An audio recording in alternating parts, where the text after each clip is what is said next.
Far north of the United States and Canada, Thule Air Base looks over the top of the world into Russia. Today, you will discover rare archival footage from the American Air Base at Thule in Greenland during the Vietnam War era.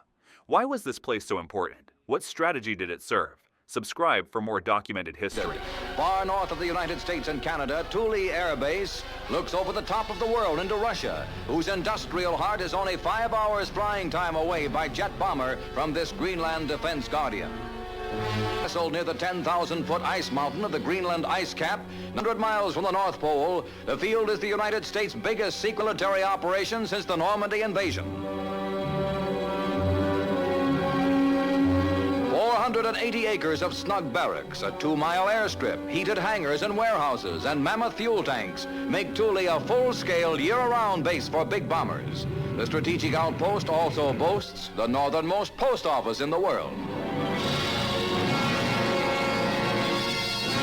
America adds a polar arm to its global defenses.